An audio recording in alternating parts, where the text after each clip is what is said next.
Well, hello there. Let's see. All right.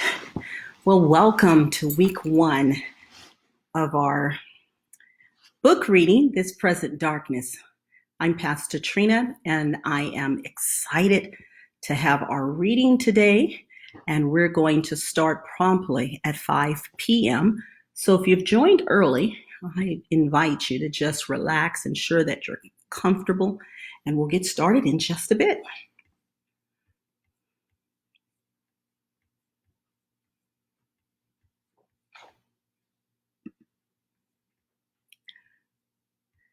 All right, Cheryl, I'm going to go out and be right back in. I'm going to test the volume on this. Or maybe you can test for me. Does it sound all right?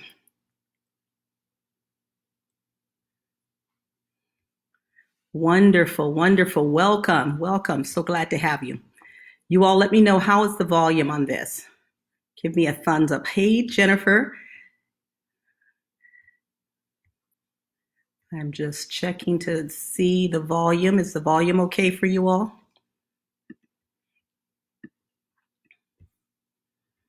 All right. Welcome, Betsy. Glad to have you. Oh, good. Cheryl said it's great. Very good. Sounds good. Awesome. I'm so excited. We have a few more minutes before we get started. I am ready, ready, ready. This will be quite the journey. I've waited for this all day. So glad to see you all.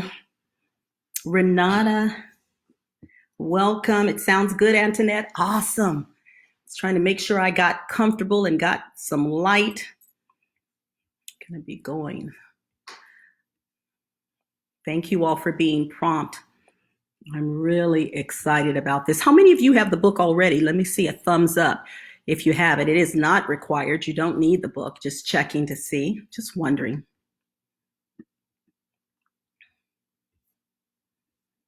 Okay, Renata, yes.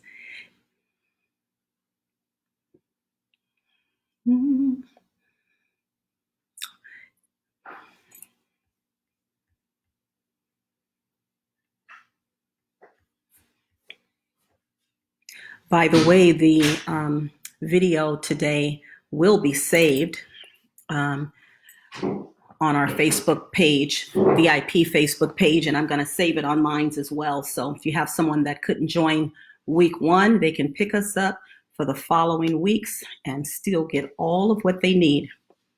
Uh-oh, Cheryl, you said no. Oh, no to the book. That's okay. You do not need the book. I'm going to do all the reading today.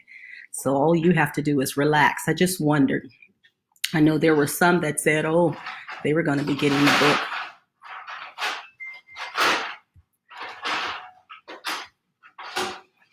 Welcome, welcome, welcome. We'll get started in just another 2 minutes. After Bishop get his ice. I'll be quiet. He's going to do sound effects for me starting on a chilly night, you know.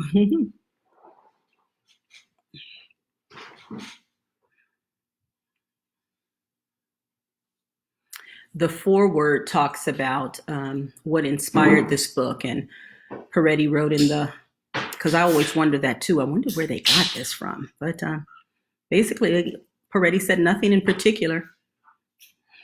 He just envisioned a story of warfare.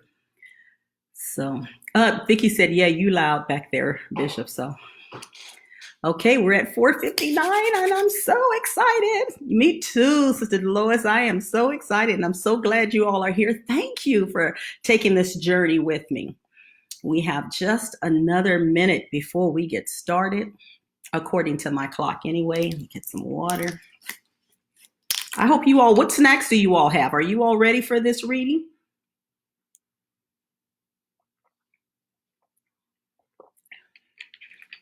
Hey, Lady Di, so glad to see you. Any snacks you all pulled up? You prepared? Okay. Well, we are right at 5 o'clock. And so we are going to get started. Welcome to our Victory and Praise Reading with Lady T. And I'm so glad that each of you have chosen to take this journey with me today. We are going to be reading a book entitled This Present Darkness by Frank Peretti. And it's a book that I've read probably about 4 times, but I think it's so entertaining and just perfect for us to be able to spend this next couple of weeks together. So I'm going to go right into our book. Dolores has her jelly beans. Someone else has popcorn. Good. I am so glad that you are all here. Bonita, I hope you've joined us as well. Jairus, I'm so glad. Everyone. Okay, we're going to go ahead and get into it right now. This Present Darkness. Sit back, say a prayer for me, and I hope you enjoy. This Present Darkness, a novel. Late on a full moon Sunday night, the 2 figures in work clothes appeared on Highway 27 just outside the small college town of Ashton. They were tall, at least 7 feet, strongly built, perfectly proportioned. One was dark-haired and sharp-featured, the other blonde and powerful. From a half-mile away, they looked toward the town, regarding the cacophonic sounds of gaiety from the storefront streets and alleys within it. They started walking. It was the time of the Ashton Summer Festival, the town's yearly exercise in frivolity and chaos, its way of saying thank you, come again, good luck, and nice to have you to the 800 or so college students at Whitmore College who would be getting their long-awaited summer break from classes. Most would pack up and go home, but all would definitely stay, at least long enough to take in the festivities, the street disco, the carnival rides, the nickel movies, and whatever else could be had over or under the table for kicks. It was a wild time, a chance to get drunk, pregnant, beat up, ripped off, and sick all in the same night. In the middle of the town, a community-conscious landowner had opened up a vacant lot and permitted a traveling troupe of enterprising migrants to set up their carnival with rides, booths, and porta-potties. The rides were best viewed in the dark, an escapade in gaily lit rust, powered by unmuffled tractor engines that competed with the wavering carnival music which squawked loudly from somewhere in the middle of it all. But on this warm summer night, the roaming, cotton-candied masses were out to enjoy. A Ferris wheel turned slowly, hesitated for boarding, turned some more for unboarding, then took a full view rotation to give its passengers their money's worth. A merry-go-round spun in a brightly lit, gaudy circle, the peeling and dismembered horses still prancing to the melody of canned calliope. Carnival goers threw baseballs at baskets, dimes at ashtrays, darts at balloons, and money to the wind along the hastily assembled ramshackle midway, where the hawkers ranted the same try-your-luck chatter for each passersby. The 2 visitors stood tall and silent in the middle of it all, wondering how a town of 12,000 people, including college students, could produce such a vast, teeming crowd. The usually quiet population had turned out in droves, augmented by diversion seekers from elsewhere, until the streets, taverns, stores, alleys, and parking lots were jammed. Anything was allowed, and the illegal was ignored. The police did have their hands full, but each rowdy vandal drunk or hooker in cuffs only meant a dozen more still loose and roaming about the town. The festival, reaching a crescendo now on its last night, was like a terrible storm that couldn't be stopped. One could only wait for it to blow over, and there would be plenty to clean up afterward. The 2 visitors made their way slowly through the people-packed carnival, listening to the talk, watching the activity. They were inquisitive about this town, so they took their time observing here and there, on the right, on the left, before and behind. The milling throngs were moving around them like swirling garments in a washing machine, meandering from this side of the street to the other in an unpredictable, never-ending cycle. The 2 tall men kept eyeing the crowd. They were looking for someone. There! the dark-haired man said. They both saw her. She was young, very pretty, but also very unsettled, looking this way and that, a camera in her hands and a stiff-lipped expression on her face. The two men hurried through the crowd and stood beside her. She didn't notice them. You know, the dark-haired one said to her, you might try looking over there. With that simple comment, he guided her by a hand on her shoulder toward one particular booth on the midway. She stepped through the grass and candy wrappers, moving towards the booth where some teenagers were egging each other on and popping balloons with darts. None of that interested her, but then some shadows moving stealthily behind the booth did. She held her camera ready, took a few more silent, careful steps, and then quickly raised the camera to her eye. The flash of the bulb lit up the trees behind the booth as the two men hurried away to their next appointment. They moved smoothly, unfalteringly, passing through the main part of town at a brisk pace. Their final destination was a mile past the center of town, right on Popular Street, and up to the top of Morgan Hill, about a half mile. Practically no time at all had passed before they stood before the little white church on its postage stamp lot with its well-groomed lawn and dainty Sunday school and service billboard.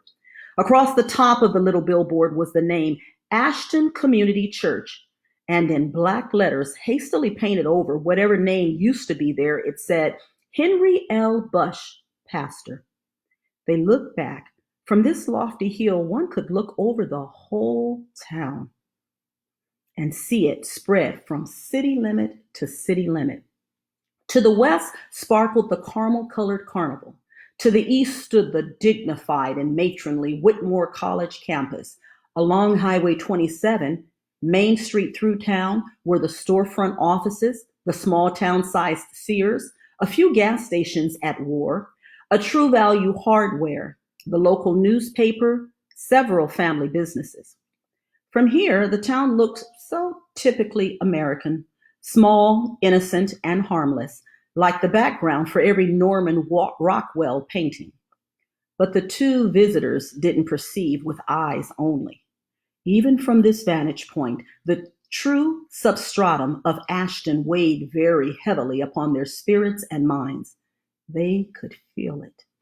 Restless, strong, growing, very designed and purposeful, a very special kind of evil. It was not unlike either of them to ask questions, to study, to probe. More often than not, it came with their job, so naturally they hesitated in their business, pausing to wonder, why here? But only for an instant. It could have been some acute sensitivity, an instinct, a very faint, but for them discernible impression, but it was enough to make them both instantly vanish around the corner of the church, melding themselves against the beveled siding, almost invisible in the dark. They didn't speak, they didn't move, but they watched with a piercing gaze as something approached. The night scene of the quiet street was a collage of stark blue moonlight and bottomless shadows. But one shadow did not stir with the wind, as did the tree shadows, and neither did it stand still as did the building shadows. It crawled, quivered, moved along the street toward the church, while any light it crossed seemed to sink into its blackness as if it were a breach torn in space. But this shadow had a shape, an animated, creature-like shape. And as it neared the church, sounds could be heard, the scratching of claws along the ground, the faint rustling breeze-blown membranous wings wafting just above the creature's shoulders. It had arms and it had legs, but it seemed to move without them. Crossing the street and mounting the front steps of the church, its leering, bulbous eyes reflected the stark blue light of the full moon with their own jaundiced glow. The gnarled head protruded from hunched shoulders, and wisps of rancid red breath seethed in labored hisses through rows of jagged fangs. It either laughed or coughed, the wheezes puffing, out from deep within its throat could have been either. From its crawling posture, it reared up on its legs and looked about the quiet neighborhood, the black leathery jowls pulling back into a hideous death mask grin. It moved toward the front door. The black hand passed through the door like a spear through liquid. The body hobbled forward and penetrated the door, but only halfway. Suddenly, as if colliding with a speeding wall, the creature was knocked backward and into a raging tumble down the steps, the glowing red breath tracing a corkscrew trail through the air. With an eerie cry of rage and indignation, it gathered itself up off the sidewalk and stared at the strange door that would not let it pass through. Then the membranes on its back began to billow, enfolding great bodies of air, and it flew with a roar headlong at the door, through the door, into the foyer, and into a cloud of white hot light. The creature screamed and covered its eyes, then felt itself being grabbed by huge, powerful vice of a hand. In an instant, it was hurling through space like a rag doll, outside again, forcefully ousted. The wings hummed in a blur as it banked sharply in a flying turn and headed for the door again, red vapors chugging in dashes and streaking from its nostrils, its talons bared and poised for attack, a ghostly siren of a scream rising in its throat. Like an arrow through a target, like a bullet through a board, it streaked through the door and instantly felt its insides tearing loose. There was an explosion of suffocating vapor, one final scream, and the flailing and withering arms and legs. Then there was nothing at all except the ebbing stench of sulfur and the two strangers suddenly inside the church. The big blond man replaced a shining sword as the white light that surrounded him faded away. A spirit of harassment, he asked? Or doubt, or fear? Who knows? And that was one of the smaller ones. I've not seen one smaller. No, indeed. And just how many would you say there are? More, much more than we, and everywhere, never idle. So I've seen, the big man sighed. But what are they doing here? We never seen such concentration before, not here. Oh, the reason won't be hidden for long. He looked through the foyer doors and toward the sanctuary. Let's see this man of God. They turned from the door and walked through the small foyer. The bulletin board on the wall carried requests for groceries for a needy family, some babysitting, and a prayer for a sick missionary. A large bill announced a congregational business meeting for next Friday. On the other wall, the record of weekly offerings indicated the offerings were down from last week. So was the attendance, from 61 to 42. Down the short and narrow aisle they went, past the orderly ranks of dark-stained plank and slat pews, toward the front of the sanctuary where one small spotlight illumined a rustic 2x4 cross hanging above the baptistry. In the center of the worn carpeted platform stood the little sacred desk, the pulpit, with a Bible laid open upon it. These were humble furnishings, functional but not at all elaborate, revealing either humility on the part of the people or neglect. Then the first sound was added to the picture, a soft, muffled sobbing from the end of the right pew. There, kneeling in earnest, his head resting on the hard wooden bench and his hands clenched with fervency, was a young man, very young. The blond man thought at first, young and vulnerable. It all showed in his countenance, now the very picture of pain, grief, and love. His lips moved without sound as names, petitions, praises poured forth with passion and tears.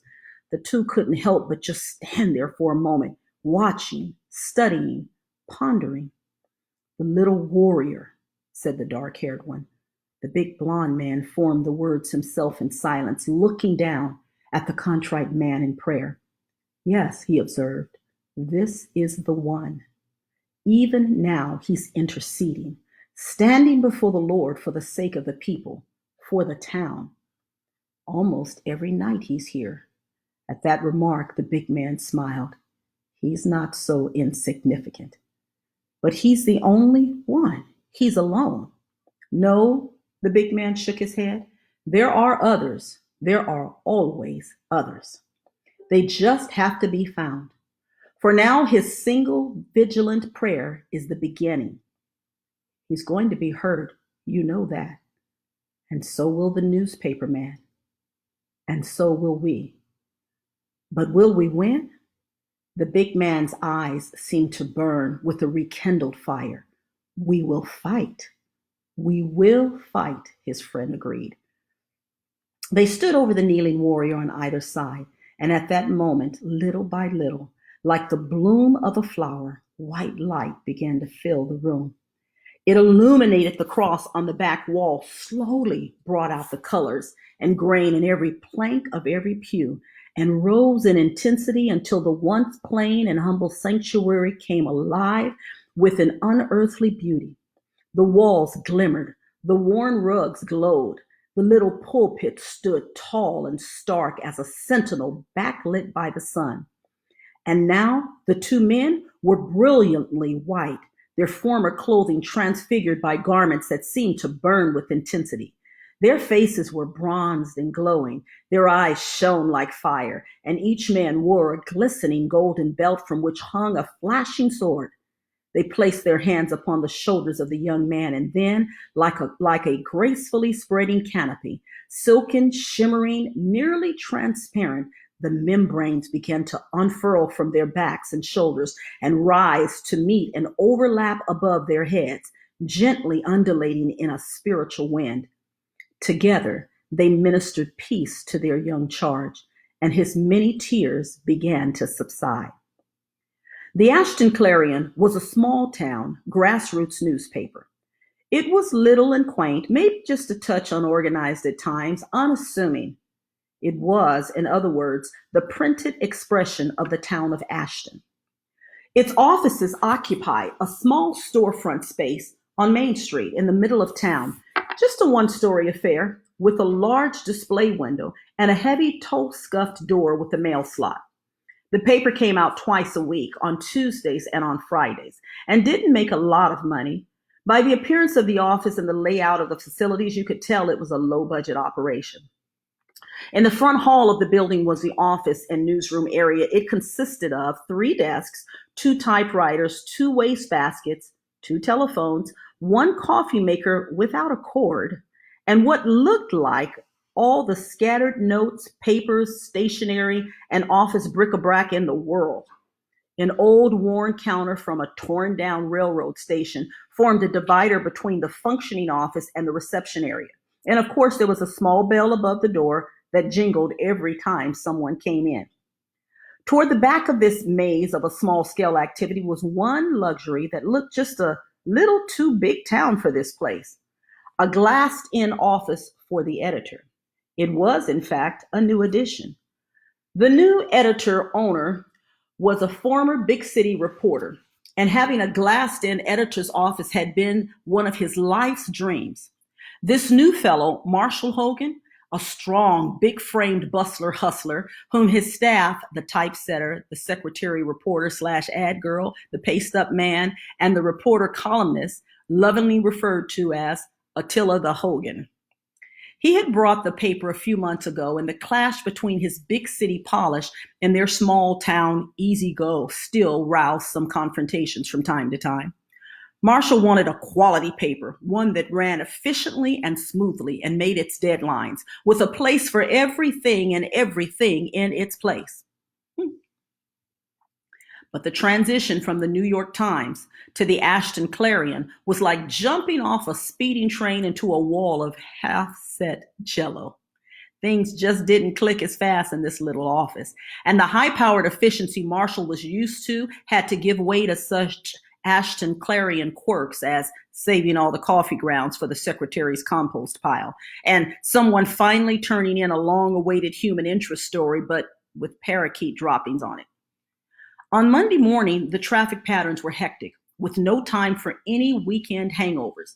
The Tuesday edition was being brought forth in a rush, and the entire staff was feeling the labor pains, dashing back and forth between their desks in front and the paste-up room in the back, squeezing past each other in the narrow passage, carrying rough copy for articles and ads to be typeset, finished typeset galleys, and assorted shapes and sizes of half-tones of photographs that would highlight the news pages.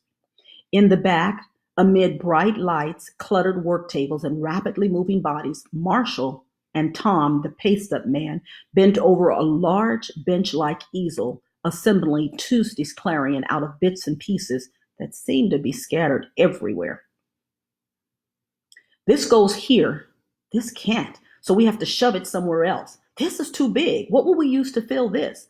Marshall was getting miffed. Every Monday and Thursday he got miffed. Edie, he hollered, and his secretary answered, coming. And he told her for the umpteenth time, the galleys go in the trays over the table, not on the table, not on the floor, not on. I didn't put any galleys on the floor, Edie protested, as she hurried into the paste-up room with more galleys in her hand. She was a tough little woman of 40, with just the right personality to stand up to Marshall's brusqueness. She still knew where to find things around the office better than anyone, especially her new boss. I've got them right in your cute little trays where you want them. So how'd these get on the floor? Wind, Marshall, and don't make me tell you where that came from. All right, Marshall, said Tom. That takes care of pages 3, 4, 6, 7. What about 1 and 2? What are we going to do with all these empty slots? We are going to put it in Bernie's coverage of the festival. We're going to put in Bernie's coverage of the festival with clever writing, dramatic human interest photos, the whole bit, as soon as she gets her rear in here and gives them to us. Edie! Yo! Bernie's an hour late, for crying out loud. Call her again, will you? Just did. No answer. Nuts. George, the small retired typesetter who still worked for the fun of it, swiveled his chair away from the typesetting machines and offered, how about the ladies' auxiliary barbecue? I'm just finishing that up. And the photo of Mrs. Marmzell is spicy enough for a lawsuit. Yeah, Marshall groaned, right on page 1. That's all I need, a good impression. So what now? Edie asked. Anybody make it to the festival? Went fishing, said George. That festival's too wild for me. My wife wouldn't let me, said Tom. I caught some of it, said Edie. Start writing, Marshall said. The biggest town buster of the year, and we've got to have something on it.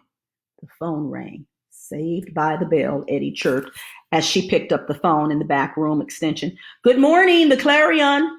Suddenly she brightened. Hey, Bernice, where are you? Where is she? Marshall demanded at the same time. Edie listened, and her face filled with horror. Yes, well, calm down now. Sure. Well, don't worry. We'll get you out, Marshall spouted. Well, where the heck is she? Edie gave him a scolding look and answered, in jail. That's our chapter 1. You all hanging in there with us? Woo-woo. We're reading This Present Darkness. All right, we're going on to chapter 2. All right, if you all are good, I'm good. Let's do it. Marshall hurried into the basement of the Ashton police station and immediately wished he could disconnect his nose and ears. Beyond the heavily barred gate to the cell block, the crammed jail cells didn't smell or sound much different from the carnival the night before. On his way there, he had noticed how quiet the streets were this morning. No wonder all the noise had moved inside. To these half-dozen peeling painted cells set in cold, echoing concrete.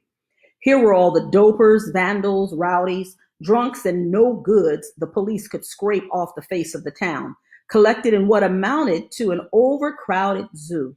Some were making a party of it, playing poker for cigarettes with finger-smeared cards, trying to outdo each other's tales of illicit exploits.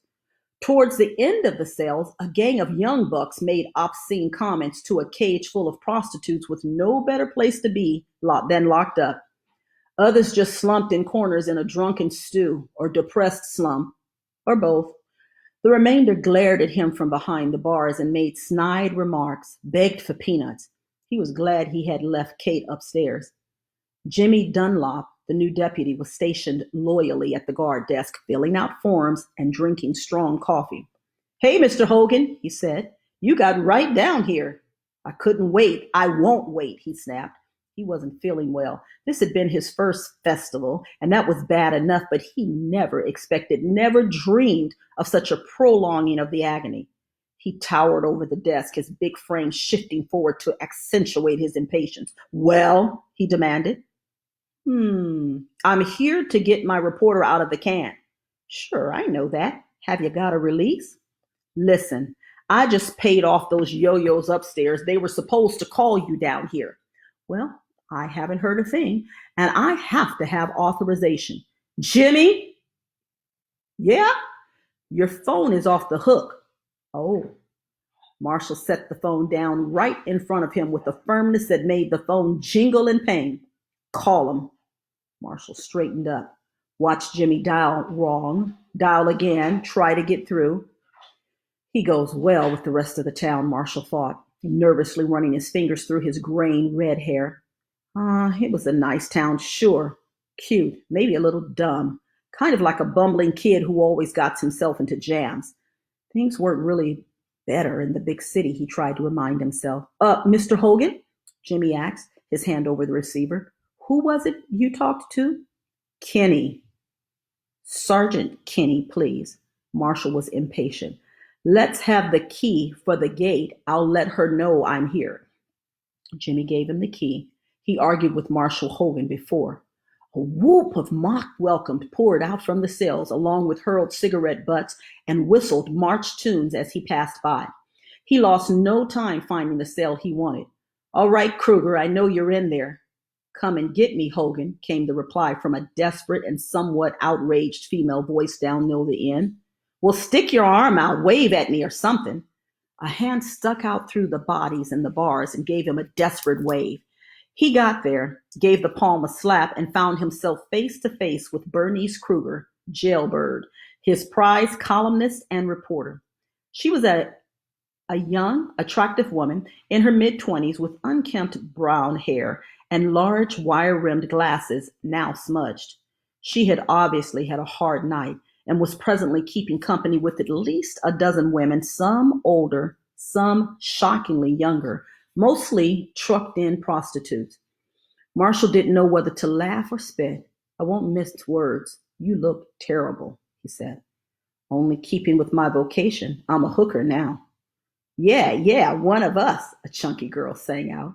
Marshall grimaced and shook his head. What kind of questions were you asking out there? Right now, no joke is funny. No anecdote of last night's events is funny. I'm not laughing, I'm seething. The assignment was an insult in the first place. Look, somebody had to cover the carnival. But we were quite right in our prognostication. There was certainly nothing new under the sun, nor the moon, as it were. You got arrested, he offered. For the sake of grabbing the reader with a scandalous ear, what else was there to write about? So read it to me. A Spanish girl from the back of the cell offered. She tried to do business with the wrong trick, at which the whole cell block gawked and hooted. I demand to be released, Bernice fumed. And have you stepped in epoxy? Do something. Jimmy's on the phone with Kenny. I paid your bail. We'll get you out of here. Bernice took a moment to simmer down and then reported. In answer to your questions, I was carrying on spot interviews, trying to get some good pictures and good quotes, good anything. I assumed that Nancy and Rosie here, she looked toward the two young ladies who could have been twins, and they smiled at Marshall, wondered what I was doing, constantly circumnavigating the carnival grounds looking bewildered. They struck up a conversation that really got us nowhere news-wise, but did get us all in trouble when Nancy propositioned an undercover cop, and we all got busted together. I think she'd be good at it, quipped Nancy as Rosie gave her a playful hit. Marshall asked, and you didn't show him your ID, your press card? He wouldn't give me a chance. I told him who I was. Well, did he hear you? Marshall asked the girls. Did he hear her? They only shrugged. But Bernice shifted her voice into high gear and cried, is this voice loud enough for you? I employed it last night when he slapped the cuffs on me. Welcome to Ashton. I'll have his badge. It'll only turn your chest green. Hogan held up his hand to halt another outburst. Hey, listen, it isn't worth the trouble. There are different schools of thought. Bernie, I have some things I would love to print. 4 columns wide, all about super cop and that do nothing certain cretin of a chief. Where is he anyway? Who? You mean Brummel? He has a very handy way of disappearing, you know. He knows who I am. Where is he? I don't know. I couldn't reach him this morning. And he turned his back last night. What are you talking about? Suddenly she clammed up. But Marshall read her face clear as a bell. Make sure you ask me later. Just then the big gate opened and in came Jimmy Dunlop. We'll discuss it later, said Marshall. All set, Jimmy? Jimmy was too intimidated by the yells, demands, hoots, and jeers coming from the cages to answer right away, but he did have the keys to the cell in his hand, and that said enough. Step away from the door, please, he ordered. Hey, when's your voice going to change? Was characteristic of the answers he got. They did move away from the door. Jimmy opened it, Bernice stepped out quickly, and he slammed it shut again behind her. Okay, he said, you're free to leave on bail. You'll be notified of the date for your arraignment. Just return my purse, my press card, my notepad, and my camera, Bernice hissed, heading for the front door. Kate Hogan, a slender, dignified redhead, had tried to make good use of her time while waiting upstairs in the courthouse lobby. There was much to observe here after the festival, although it certainly wasn't pleasant. Some woeful souls were escorted and or dragged in, struggling against their cuffs all the way and spouting obscenities. Many others were just now being released after spending the night behind bars. It almost looked like a change of shifts at some bizarre factory. The first shift leaving, somewhat sheepishly, their scant belongings still in little paper bags, and the second shift coming in all bound up and indignant. Most of the police officers were strangers from somewhere else, overtimers, sent in to beef up the very small Ashton staff, and they weren't being paid to be courteous or kind. The heavily jowled lady at the main desk had 2 cigarettes smoldering in her ashtray, but little time to take a drag between processing papers on every case coming in and going out. From Kate's viewpoint, the whole operation looked very hurried and slipshod. There were a few cheap lawyers passing out their cards, but one night in jail seemed to be the extent of any punishment any of these people would have to bear, and now they only wanted to get out of town in peace. Kate unconsciously shook her head. To think of poor Bernice being herded through this place like so much rabble, she must be furious. She felt a strong but gentle arm around her and let herself sink into its embrace. She said, now there's a pleasant change. After what I had to look at downstairs, I need some healing up, Marshall told her. She put her arm around him and pulled him close. Is it like this every year, she asked. No, I hear it gets worse each time. Kate shook her head again, and Marshall added, but the Clarion will have something to say about it. Ashton can use a change of direction. They should be able to see that by now. How's Bernice? She'll be one heck of an editorialist for a while. She's okay. She'll live. Are you going to talk to somebody about this? Alf Brummel's not around. He's smart, but I'll catch him later today and see what I can do. And I wouldn't mind getting my $25 back. Well, he must be busy. I'd hate to be the police chief on a day like this. Oh, he'll hate it even more if I can help it. Bernice's return from a night of incarceration was marked by an angry countenance and sharp staccato footsteps on the linoleum. She, too, was carrying a paper bag, angrily rummaging through it to make sure everything was there. Kate extended her arms to give Bernice a comforting hug. Bernice, how are you? Brummel's name will soon be mud. The mayor's name will be dung, and I won't be able to print what that cop's name will be. I'm indignant. I could be constipated, and I desperately need a bath. Well, said Marshall, take it out on your typewriter, swat some flies. I need that festival story for Tuesday's edition. Bernice immediately fumbled through her pockets and retrieved a wad of crinkled toilet paper, giving it to Marshall with forcefulness. Your loyal reporter, always on the job, she said. What else was there to do in there beside watch the paint peel and wait in line for the toilet? I think you'll find the whole write-up very descriptive, and I threw in an on-the-spot interview with some jailed hookers for extra flavor. Who knows? Maybe it'll make this town wonder what it's coming to. Any pictures, Marshall asked. Bernice handed him a can of film. You should find something in there you can use. I've got some film still in the camera, but that's of personal interest to me. Marshall smiled. He was impressed. Take the day off on me.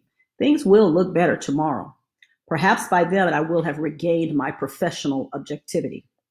You'll smell better. Marshall, Kate said. It's okay, said Bernice. He hands me that stuff all the time.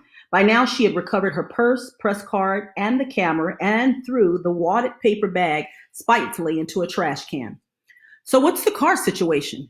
Kate brought your car, Marshall explained. If you could take her home, that should work things out best for me. I've got to get things salvaged at the paper and then try to track down Brummel. Bernice's thoughts snapped into gear. Brummel, right. I've got to talk to you. She started pulling Marshall aside before he could say yay or nay, and he could only give Kate an apologetic glance before he and Bernice rounded a corner and stood out of sight near the restrooms. Bernice spoke in lowered tones. If you're going to accost Chief Brummel today, I want you to know what I know. Besides the obvious, that he's a crumb, a coward, and a cretin. Yes, besides that. It's pieces, disjointed observations, but maybe they'll make sense someday. You always said to have an eye for detail, and I think I saw your pastor and him together at the carnival last night. Pastor Young? Ashton United Christian Church, right? President of the local ministerial, endorses religious tolerance and condemns cruelty to animals? Yeah, okay. But Brummel doesn't even go to your church, does he? No, he goes to that little dinky one. They were off behind the dart throwing booth in the semi-dark with three other people, some blonde woman, some short, pudgy old fellow, and a ghostly-looking black-haired shrew in sunglasses. Sunglasses at night. Marshall wasn't impressed. She continued as if she were trying to sell him something. I think I committed a cardinal sin against them.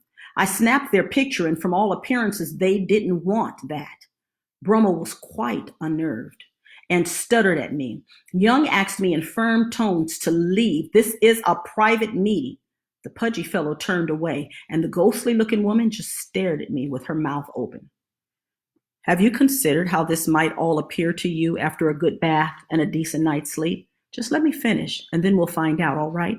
Now, right after that little incident was when Nancy and Rosie latched on to me. I mean to say, I did not approach them. They approached me. And soon afterwards, I was arrested and my camera confiscated. She could see that she wasn't getting through to him. He was looking around all impatient, shifting his weight back toward the lobby. All right. One more thing, she said, trying to hold him in place. Brummel was there, Marshall. He saw the whole thing. What whole thing?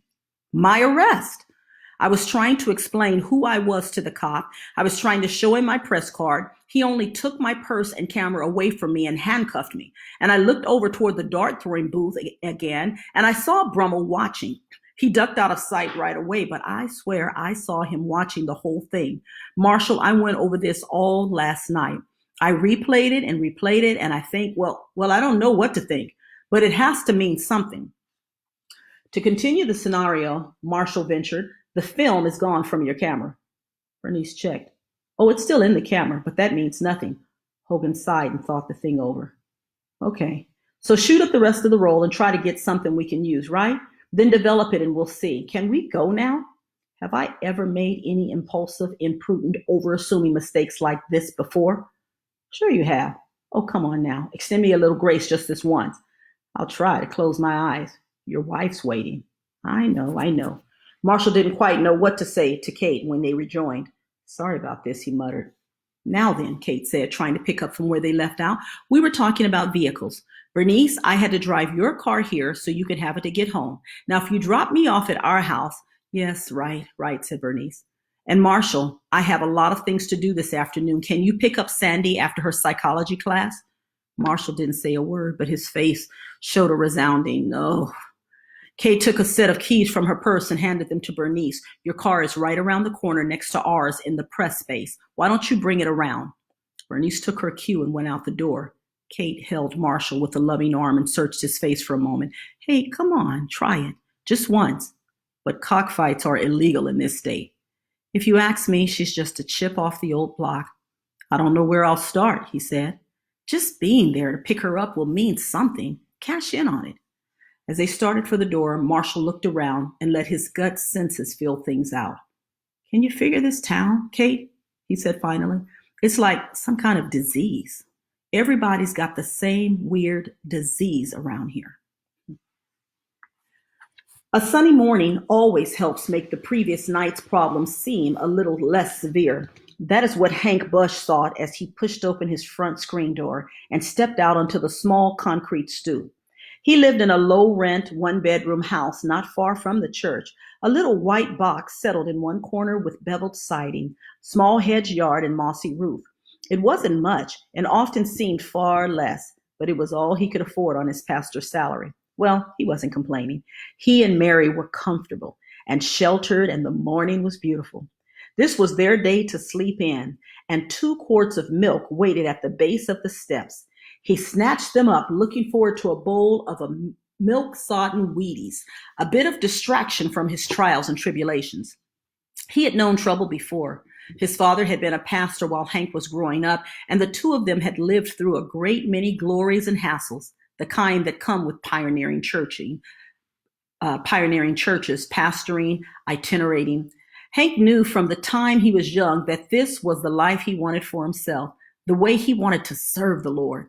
For him, the church had always been a very exciting place to work. Exciting helping his father out in the early years, exciting going through Bible school and seminary, and then 2 years of pastoral internship. It was exciting now, too, but it resembled the exhilaration of that the Texans must have felt at the Alamo. Hank was just 26 and usually full of fire, but this pastorate, his first, seemed a difficult place to get the fire spread around. Somebody had wetted down all the kindling, and he didn't know what to make of it yet. For some reason, he had been voted in as pastor, which meant somebody in the church wanted his kind of ministry, but then there were all the others, the ones who made it exciting. They made it exciting whenever he preached on repentance. They made it exciting whenever he confronted sin in the fellowship. They made it exciting whenever he brought up the cross of Christ and the message of salvation. At this point, it was more Hank's faith and assurance that he was where God wanted him than any other factor that kept him by his guns, standing steadfast while getting shot at. Ah, well, Hank thought to himself, at least enjoy the morning. The Lord put it here just for you. Had he backed into the house again without turning, he would have spared himself an outrage and kept his lightened spirit. But he did turn to go back in and immediately confronted the huge black dripping letters spray painted on the front of his house. You're dead meat, blank. The last word was an obscenity. His eyes saw it and then did a slow pan from one side of the house to the other, taking it all in. It was one of those things that take time to register. All he could do was stand there for a moment, first wondering who could have done it, and then wondering why, then wondering if it would ever come off. He looked closer and touched it with his finger. It had to have been done during the night. It was quite dry. Honey, came Mary's voice from inside, you're leaving the door open. Mm-mm, was all he had said. Having no better words, he didn't really want her to know. He went back inside, closing the door firmly, and joined young, beautiful, long-tressed Mary over a bowl of Wheaties and some hot buttered toast. Here was the sunny spot in a cloudy sky for Hank, this playful little wife with the melodic giggle. She was a doll, and she had real grit, too. Hank often regretted that she had to go through the struggles they were now having. After all, she could have married some stable, boring accountant or insurance salesman, but she was a terrific support for him, always there, always believing God for the best, and always believing in Hank, too. What's wrong? She asked. Rats. You do what you can do to hide, you try to act normal, but still, she picks up, Hank thought. He started to say. Still bothered about the board meeting? That you're out, Bush. Sure, a little. I didn't even hear you come home. Did the meeting last real late? No. Alf Brummel had to take off for some important meeting he wouldn't talk about, and the others just, they had their say and they went home. Just left me to lick my wounds. I stuck around and prayed for a while. I think that worked. I felt okay after that. He brightened just a little. Matter of fact, I really felt the Lord comforting me last night. I still think they picked a funny time to call a board meeting right during the festival, she said. And on Sunday night, he said through his flakes, I no sooner give the altar call than I get them calling a meeting. About the same thing? I think they're just using Lou as an excuse to make trouble. Well, what did you tell them? The same thing all over again. We did just what the Bible says. I went to Lou, then John and I went to Lou, and then we brought it before the rest of the church. And then we removed him from fellowship. Well, it did seem to be what the congregation decided, but why can't the board go along with it? They can't read. Don't the Ten Commandments have something in there about adultery? I know, I know. Hank set down his spoon so he could gesture better. And they were mad at me last night. They started giving me all this stuff about judging not, lest I be judged. Who did? Oh, the same old Alf Brummel camp.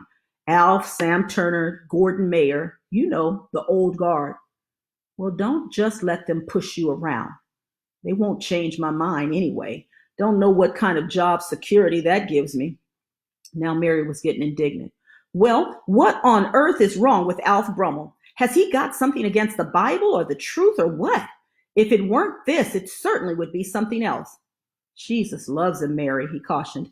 It's just that he feels under heavy conviction. He's guilty. He's a sinner and he knows it.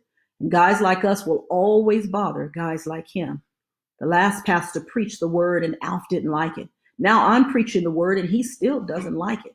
He pulls a lot of weight in that church, so I guess he thinks he can dictate what comes across the pulpit.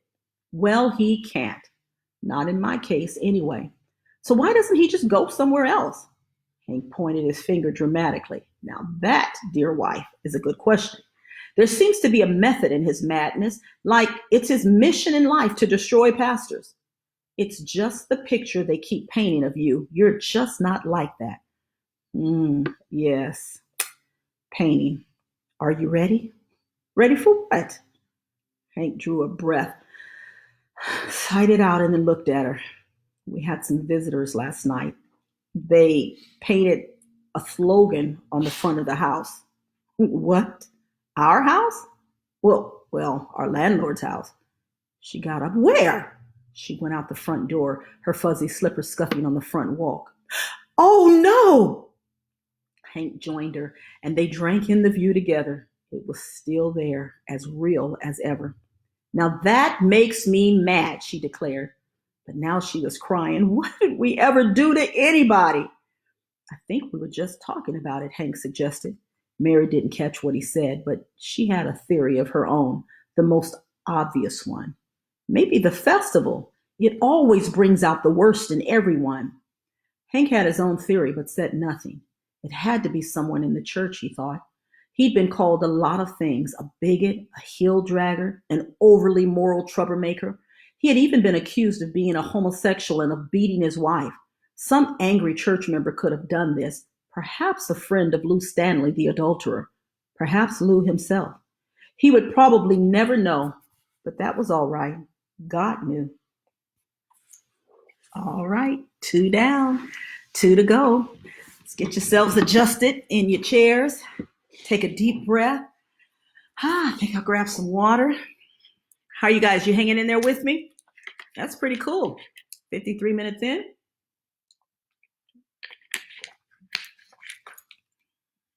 All right. Anybody there watching? Let me see a message come up. All right. Good. Here we go. Thank you. We're moving on to chapter 3. Just a few miles east of town on Highway 27, a large black limousine raced through the countryside. In the plush back seat, a plump, middle-aged man talked business with his secretary.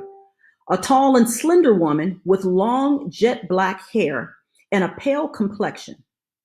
He talked crisply and succinctly as she took fluid shorthand, laying out some big-scale business deal. Then something occurred to the man. That reminds me, he said, and the secretary looked up from her memo pad. The professor claims she sent me a package some time ago, but I don't recall ever receiving it. What kind of package? A small book, a personal item. Why not make a note to yourself to check for it back at the ranch? The secretary opened her portfolio and appeared to make a note of it. Actually, she wrote nothing.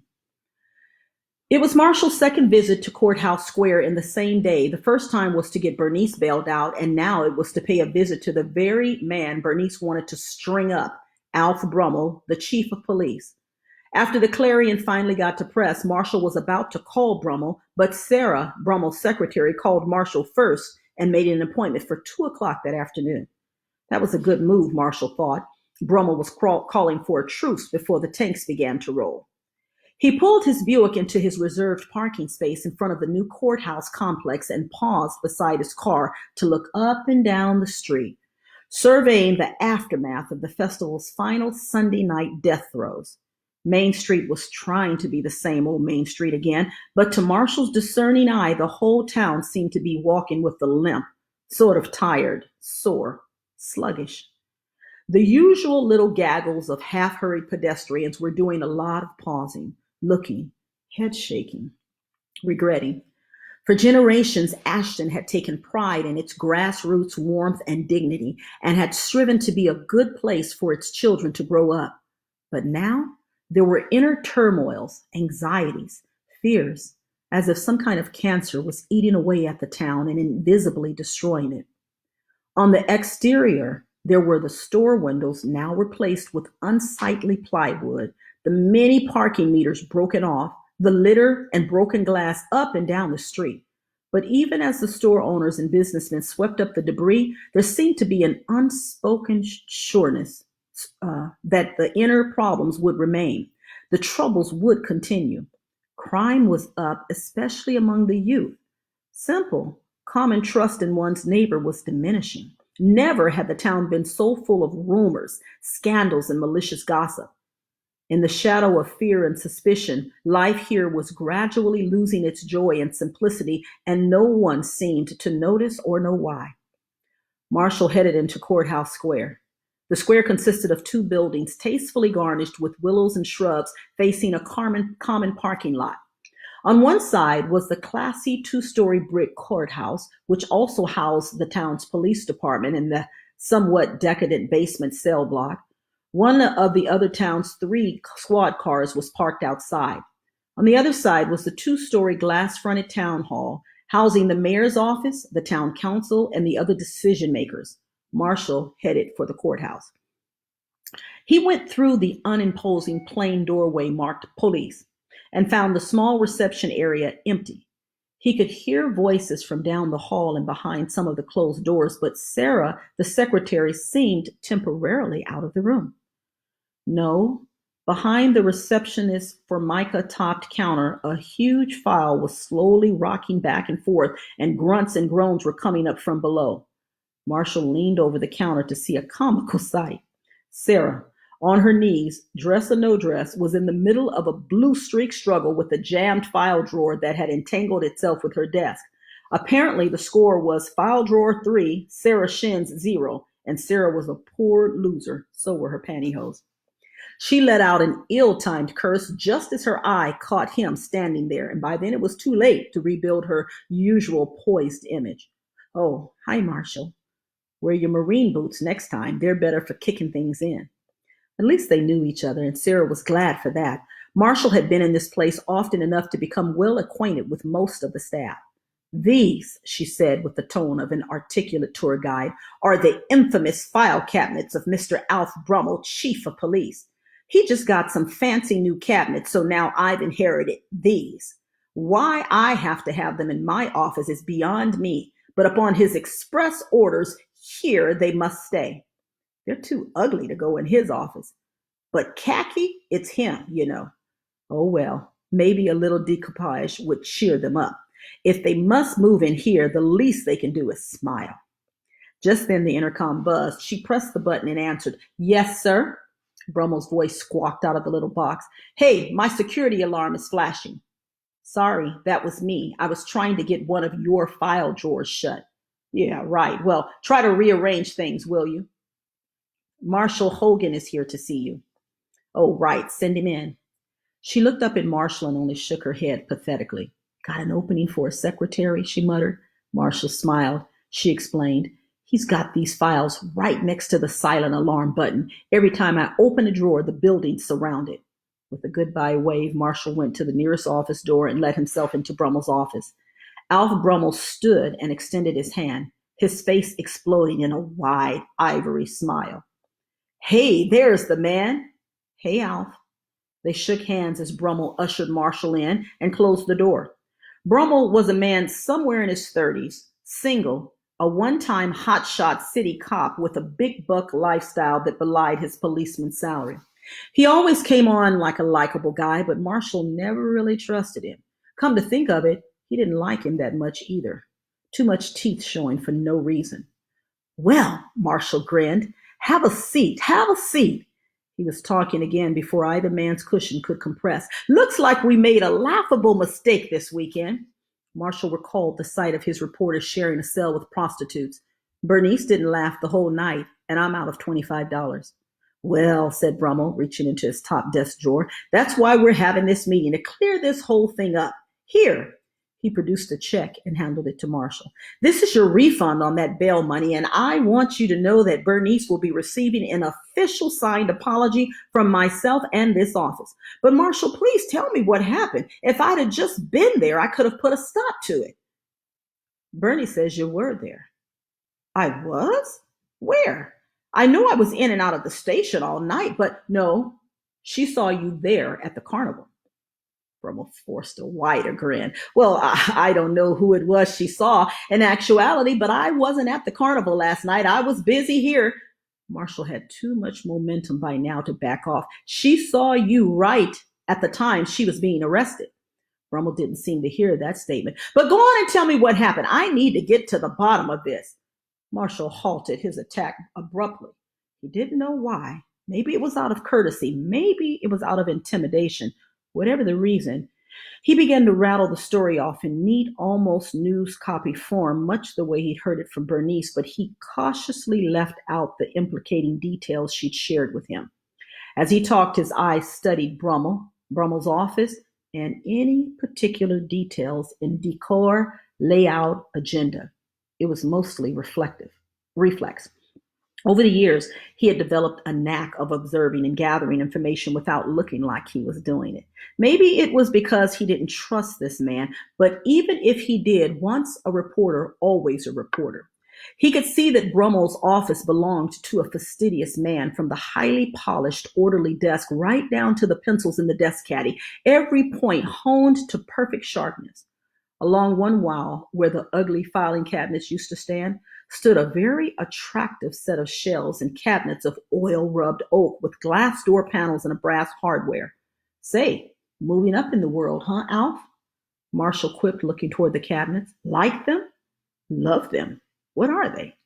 A very attractive replacement for those old filing cabinets. It just goes to show you what you can do if you save your pennies. I hated having those file cabinets in here. I think an office should have a little class, right? Yeah, sure. Boy, you have your own copier? Yes, and bookshelves, extra storage. And another phone? A phone? What's that wire coming out of the wall? Oh, that's for the coffee maker. But where were we anyway? Yeah. What happened to Bernice? And Marshall continued his story. He was well practiced in reading upside down, and while he continued to talk, he scanned Brummel's desk. Tuesday afternoon stuck out a little because they were consistently blank, even though they were not Brummel's day off. One Tuesday did have an appointment written down, Reverend Oliver Young, 2 p.m. Oh, he said conversationally, gonna pay my pastor a visit tomorrow? He could tell right away that he had overstepped his bounds. Brummel looked amazed and irritated at the same time. Brummel forced a toothy grin and said, Oh, yeah, Oliver Young is your pastor, isn't he? You two know each other? Well, not really. We have met on occasional professional basis, I suppose. But don't you go to that other church, that little one? Yeah, Ashton Community. But go on now, let's hear the rest of what happened. Marshall was impressed at how easy this guy was to fluster, but he tried not to press his challenge any further. Not yet, anyway. Instead, he picked up his tale where he left off and brought it to a neat finish, including Bernice's outrage. He noticed that Brummel had found some important paperwork to look over, papers that covered up his desk calendar.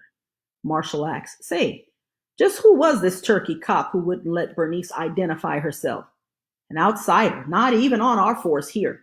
If Bernice can get us the name or badge number, I can see what he is confronted with. I can see that he is confronted with his behavior. You see, we had to bring in some auxiliaries down from Windsor to beef up things for the festival. As for our own men, they all full well know who Bernice Kruger is. Brummel said that last line with a slightly wolfish tone. So why isn't she sitting here hearing all this apology instead of me? Brummel leaned forward, looked rather serious. I thought it best to talk to you, Marshall, rather than cause her to parade through this office already somewhat stigmatized. I suppose you know what that girl's been through.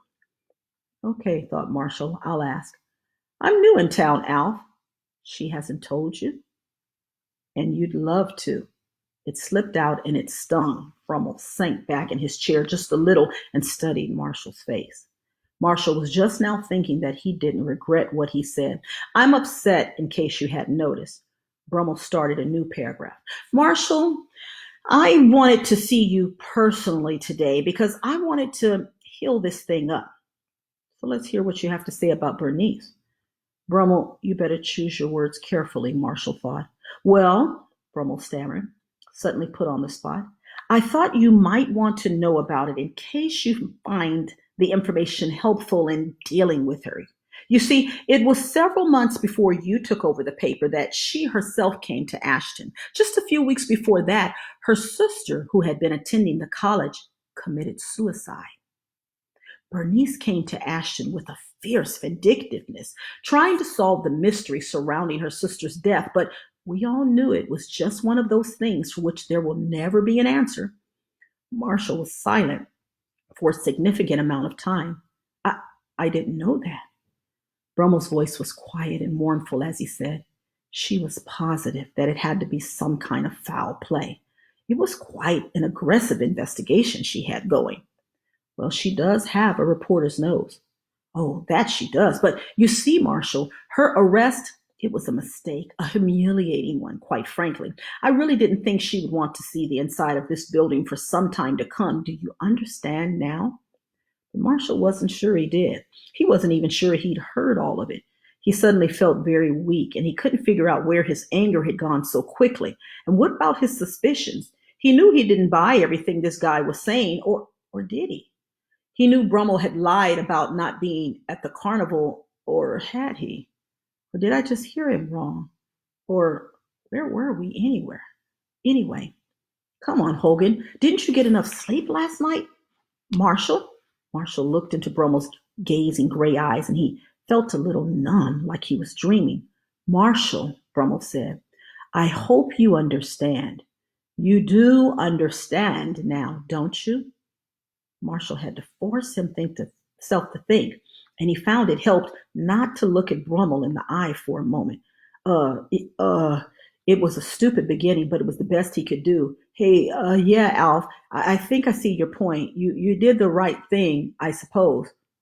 But I do want to heal this whole thing up, particularly between you and me. Oh, don't worry about it. It's no big deal. Even as Marshall said it, he was asking himself if he really had. Brummel's big teeth reappeared. I'm really glad to hear that, Marshall. But say, listen, you might give her a call at least. She was hurt in a pretty personal way, you know. I'll do that, Marshall. Then Brummel leaned forward with a strange smile on his face, his hands folded tightly on the desk, and his gray eyes giving Marshall that same numbing, penetrating, strangely pacifying gaze. Marshall, let's talk about you and the rest of this town. You know, we're really glad to have you here to take over the Clarion. We knew your fresh approach to journalism would be good for the community.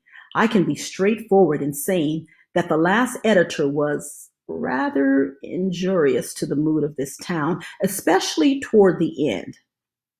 Marshall felt himself going right along with this pitch, but he could sense something coming. Brummel continued, we need your kind of class, Marshall. You wield a great deal of power through the press, and we all know it, but it takes the right man to keep that power guided in the right direction for the common good. All of us in the offices of public service are here to serve the best interest of the community, of the human race when you get right down to it. But so are you, Marshall. You are here for the sake of the people, just like the rest of us. Brummel combed his hair with his fingers a bit, a nervous gesture, then asked, "Well, do you get what I'm saying?" "No." "Well," Brummel groped for a new opener, "I guess it's like you said. You're new in town. Why don't I simply try the direct approach?" Marshall shrugged a "why not?" and let Brummel continue.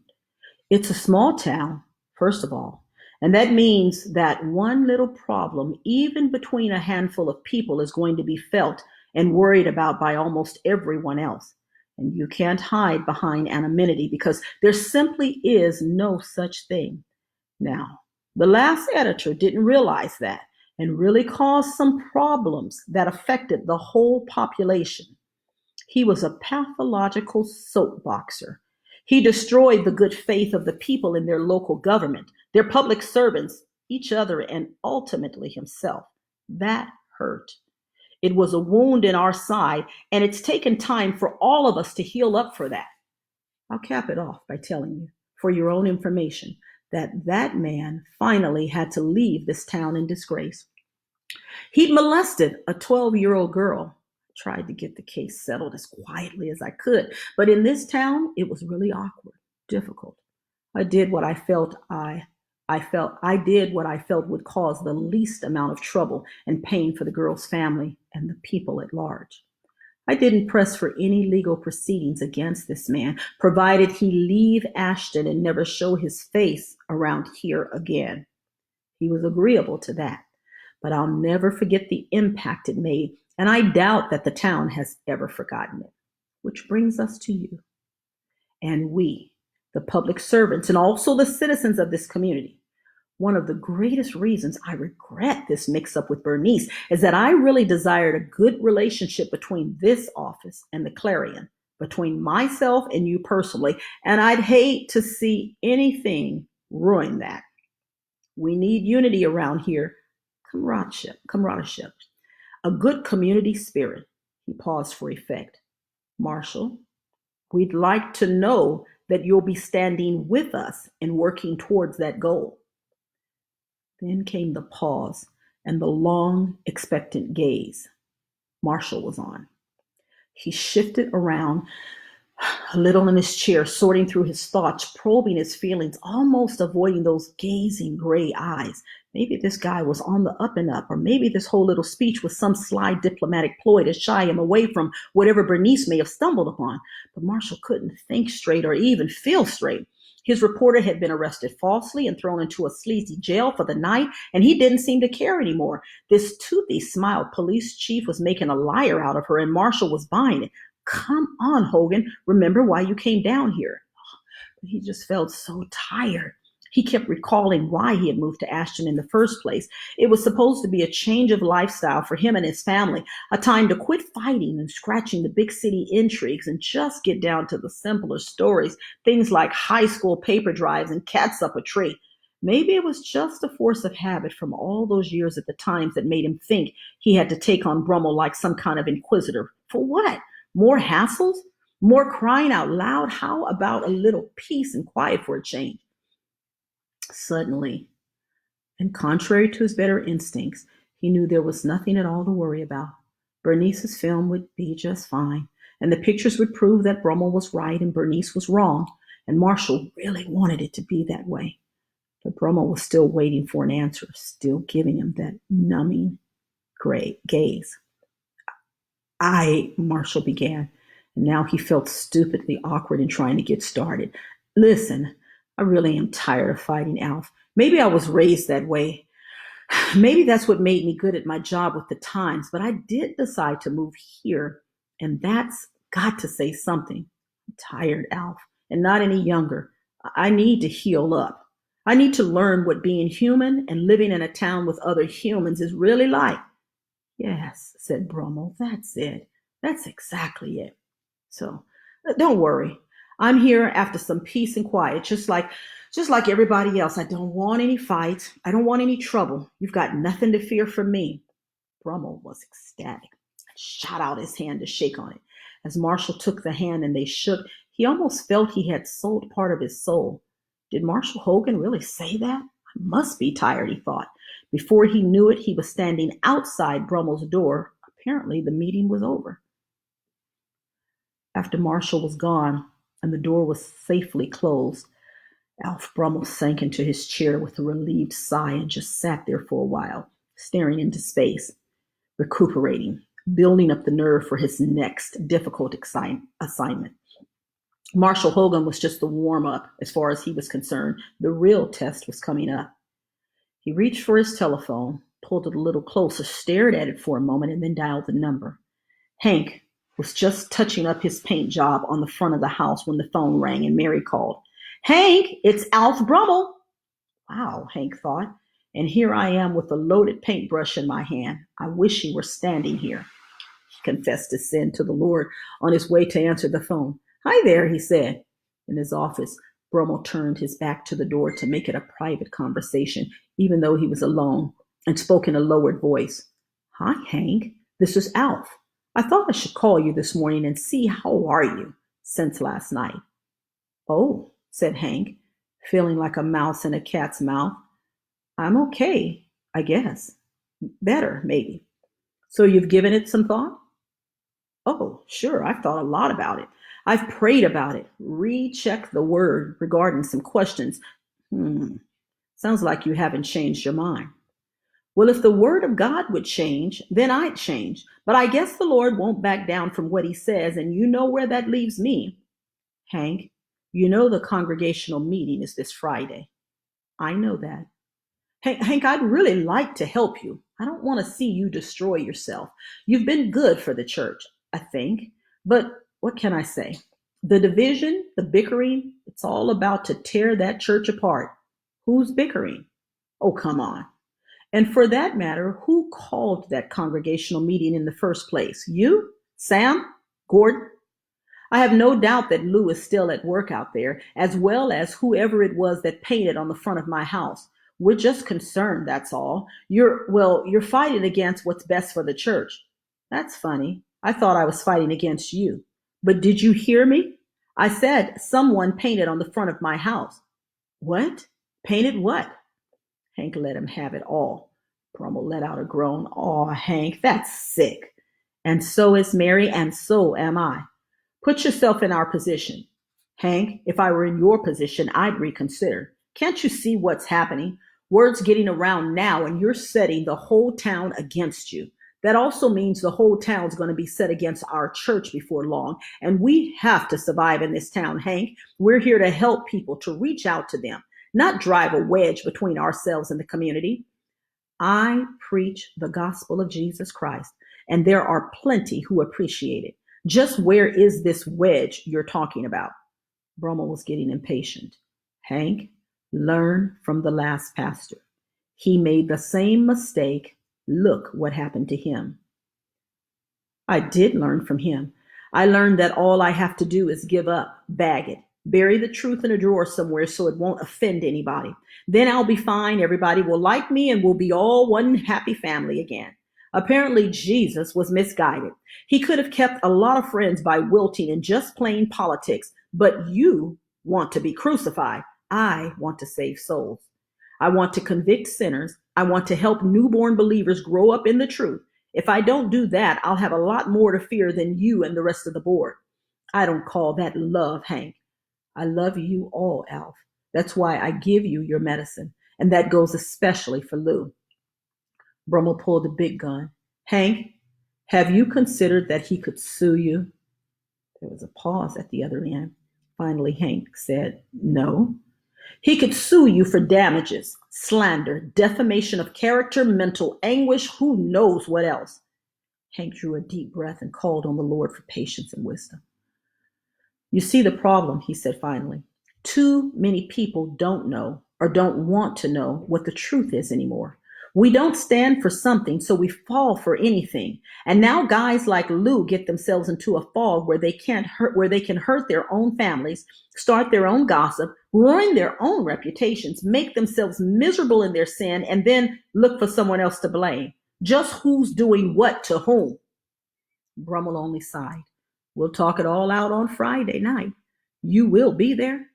Yes, I will be. I'll be counseling somebody and then I'll go in for the meeting. Ever done any counseling? No. It gives you a real respect for the truth when you have to help clean up lives that have been based on a lie. Think about it. Hank, I have other people's wishes to think about. Brummel hung up loudly and wiped the sweat from his palms. All right. Woo! Now, one more chapter. Oh my word. I appreciate you all hanging in there for the first three chapters, kind of setting the foundation. I hope you're paying attention to these characters because every detail comes back in this book. So here we go. Last chapter for today, chapter 4. Could anyone have seen him?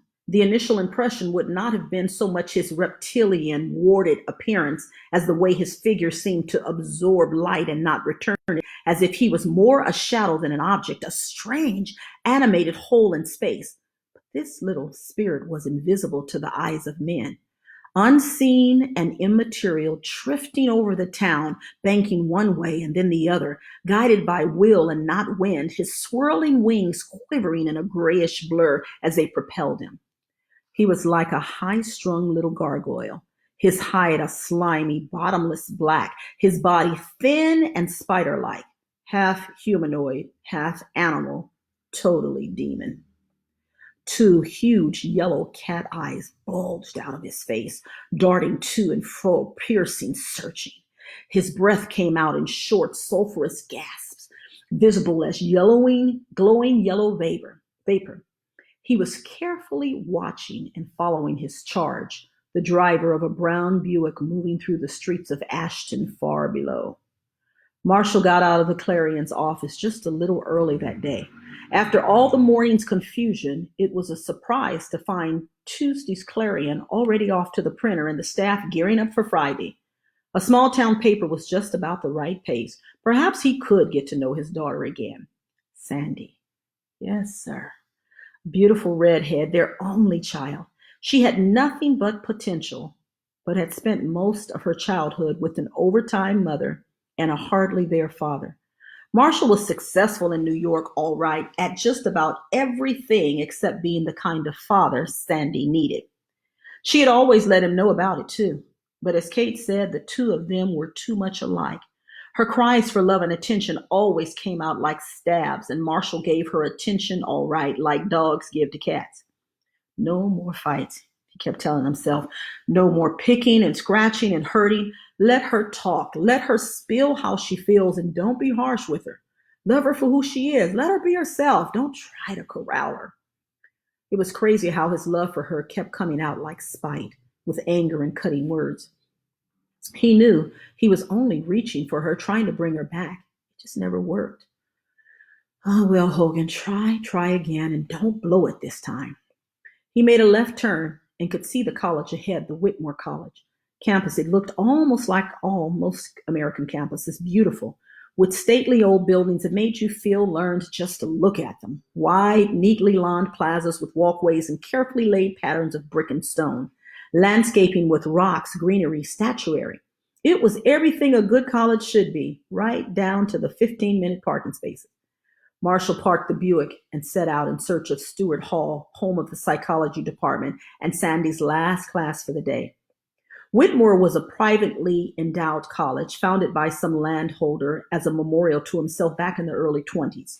From old photos of the place, one could discover that some of the red brick and white pillared lecture halls were as old as the college itself, monuments of the past and supposedly guardians of the future. The summertime campus was relatively quiet. Marshall got directions from a frisbee-throwing sophomore and turned left down an elm-lined street. At the end of the street, he found Stewart Hall, an imposing structure patterned after some European cathedrals with towers and archways. He pulled open one of the big double doors and found himself in a spacious, echoing hallway.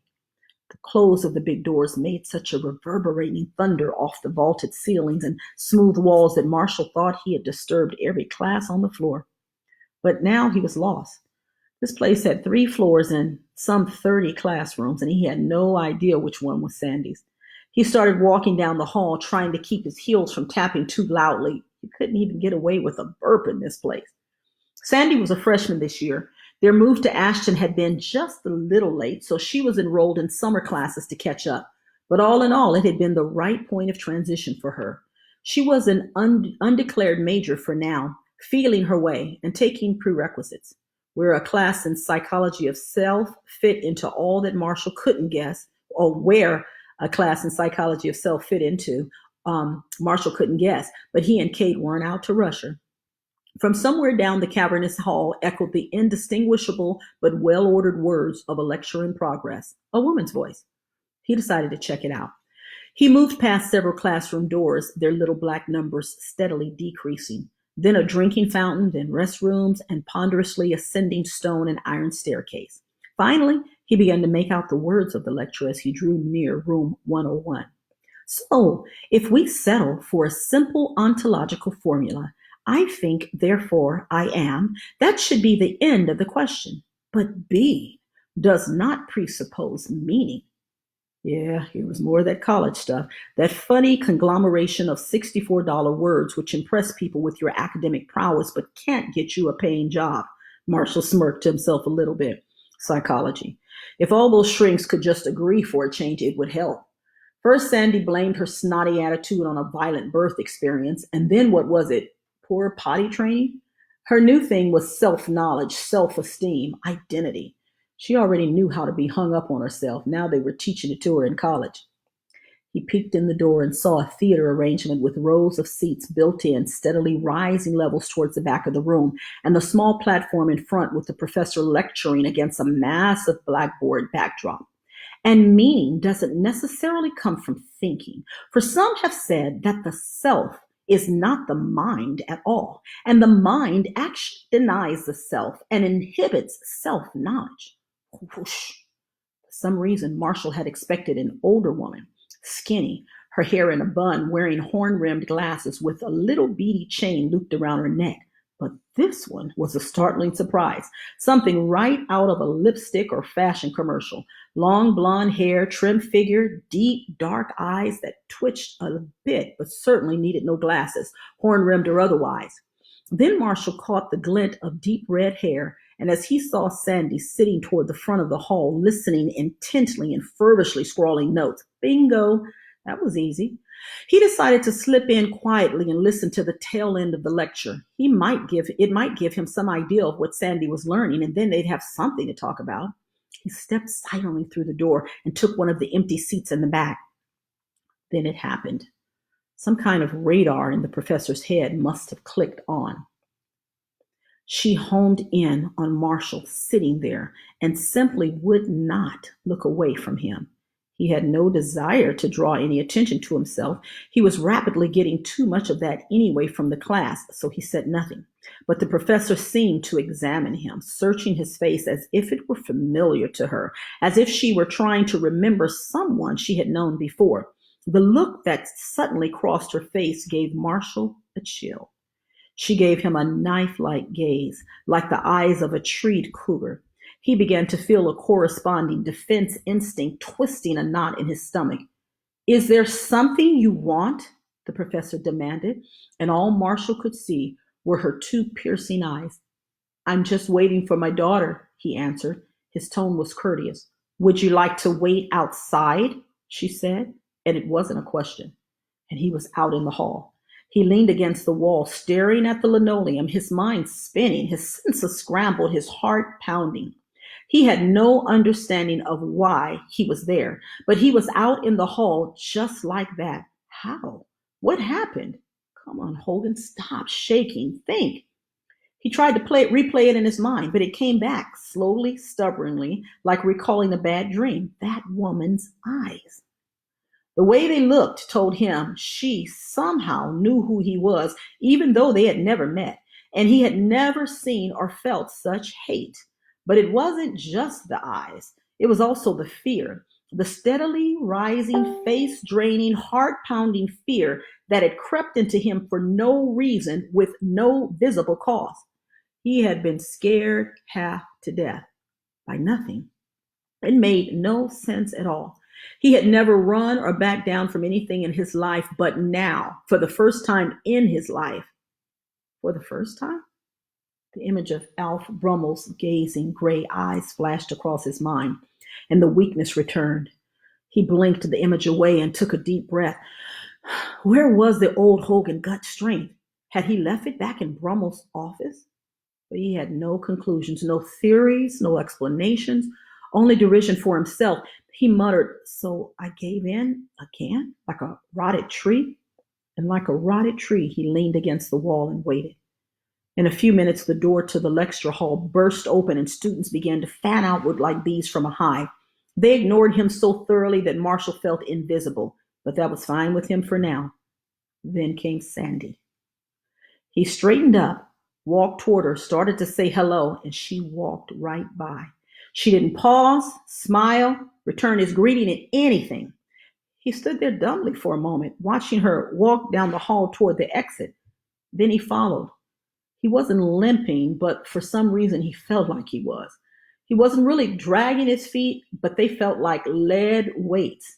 He saw his daughter go out the door without looking back. The clunk of the big doors closing echoed through the huge hall with a ponderous, condemning finality, like the crash of a huge gate dividing him forever from the one he loved. He stopped, there in the broad hall, numb, helpless, even tottering a little, his big frame looking very small. Unseen by Marshall, small wisps of sulphurous breath crept along the floor like slow water, along with an unheard scraping and scratching over the tiles. Like a slimy black leech, the little demon clung to him, its taloned fingers intertwining Marshall's legs like parasitic tendrils, holding him back, poisoning his spirit. The yellow eyes bulged out of the gnarled face, watching him, boring into him. Marshall was feeling a deep and growing pain, and the little spirit knew it. This man was getting hard to hold down. As Marshall stood there in the big empty hall, the hurt, the love, the desperation began to build inside him. He could feel the tiniest remaining ember of fight still burning. He started for the doors. "Move, Hogan, move. That's your daughter." With each determined step, the demon was dragged along the floor behind him, its hands still clinging to him, a deeper rage and fury rising in its eyes and the sulphurous vapors chugging out of its nostrils. The wings spread in search of an anchor, any way to hold Marshall back, but they found none. Sandy, Marshall thought, give your old man a break. By the time he reached the end of the hall, he was nearly into a run. His big hands hit the crash bar on the door, and the door flung open, slamming into the doorstop on the outside steps. He ran down the stairs and out onto the pedestrian walkway shaded by the elms. He looked up the street, across the lawn in front of Stewart Hall, down the other way, but she was gone. The demon gripped him tighter and began to climb and slither upward. Marshall felt the first pangs of despair as he stood there alone. "I'm over here, Daddy." Immediately, the demon lost its grip and fell free, snorting with indignation. Marshall spun around and saw Sandy standing just beside the door he had just burst through, apparently trying to hide from her classmates among the camellia bushes and looking very much like she was about to take him to task. Well, anything was better than losing her, Marshall thought. "Well," he said before he considered, "pardon me, but I get the distinct impression you disowned me in there." Sandy tried to stand straight, to face him in her hurt and anger, but she still could not look him squarely in the eye. It was just too painful. What was? "You know, the whole thing in there." "Well, I like coming on with a real splash, you know. Some people will remember." "Daddy!" "So who stole all the no parents allowed signs? How was I to know she didn't want me in there? And just what's so all fired precious and secret that she doesn't want any outsiders to hear?" Now Sandy's anger rose above her hurt, and she could look at him squarely. Nothing at all. It was just a lecture. "So just what is her problem?" Sandy groped for an explanation. "I don't know. I guess she must know who you are." "No way. I've never seen her before." And then a question automatically popped into Marshall's mind. What do you mean she must know who I am? Sandy looked cornered. I mean, oh, come on. Maybe she knows you're either the editor of the paper. Maybe she doesn't want reporters snooping around. Well, I hope I can tell you I wasn't snooping. I was just looking for you. Sandy wanted to end the discussion. All right, Daddy, all right. She just read you wrong, okay? I don't know what her problem was. She has the right to choose her audience, I suppose. And I don't have the right to know what my daughter's learning? Sandy stopped, a word halfway up her throat, inferred a few things first. You were snooping. Even as it happened, Marshall knew good and well that they were at it again. The oats and dogs fighting, roosters routine. It was crazy. Part of him didn't want it to happen, but the rest of him was too frustrated and angry to stop. As for the demon, it only cowered nearby, shying from Marshall as if he were red hot. The demon watched, waited, fretted. In a pig's eye, I was snooping, Marshall roared. I'm here because I'm your loving father and I wanted to pick you up after classes. Stewart Hall, that's all I knew. I just happened to find you and he tried to break himself. He deflated a little, covered his eyes with his hands and sighed. And you thought you'd keep an eye on me? Sandy suggested spitefully. Got some law against that? Okay, I'll lay it out for you. I'm a human being, Daddy, and every human entity, I don't care who he or she is ultimately subject to a universal scheme and not to the will of any specific individual. As for Professor Langstrot, if she doesn't want you present at her lecture, it's her prerogative to demand that you leave. And just who's paying her salary anyway? She ignored the question. And as for me and what I am learning and what I am becoming and where I am going and what I wish, I say you have no right to infringe on my universe unless I personally grant you that right. Marshall's eyesight was getting blurred by visions of Sandy turned over his knee, enraged. He had to lash out at somebody, but now he was trying to steer his attacks away from Sandy. He pointed back to Stewart Hall and demanded, did she teach that? You don't need to know. I have a right to know. You waived that right, Daddy, years ago. That punch sent him to the ropes, and he couldn't fully recover before she took off down the street, escaping their miserable, bullish battle. He hollered after her some stupid sounding question about how she'd get home, but she didn't even slow down. The demon grabbed its chance and Marshall, and he felt his anger and self-righteousness give way to sinking despair. He'd blown it. The very thing he never wanted to do again, he did. Why in the world was he wired up this way? Why couldn't he just reach her, love her, win her back? She was disappearing from sight even now, becoming smaller and smaller as she hurried across the campus, and she seemed so very far away, farther than any loving arm could ever reach. He had always tried to be strong, to stand tough through life and through struggles, but right now the hurt was so bad he couldn't keep that strength from crumbling away from him in pitiful pieces. As he watched, Sandy disappeared around a distant corner without looking back, and something broke inside him. His soul felt like it would melt, and at this moment there was no person on the face of the earth he hated more than himself. The strength of his legs seemed to surrender under the load of his sorrow, and he sank to the steps in front of the old building despondent. The demon's talons surrounded his heart, and he muttered in a quivering voice, "What's the use?" "Yeah!" came a thundering cry from the nearby shrubs. A bluish-white light glimmered. The demon released its grip on Marshall and bolted like a terrified fly, landing some distance away, trembling, defensive stance, its huge yellow eyes nearly popping out of its head and soot and black barbed scimitar ready in its quivering hand. But then there came an unexplainable commotion behind those same bushes, some kind of struggle, and the source of the light disappeared around the corner of Stewart Hall. The demon did not stir, but waited, listened, watched. No sound could be heard except the light breeze.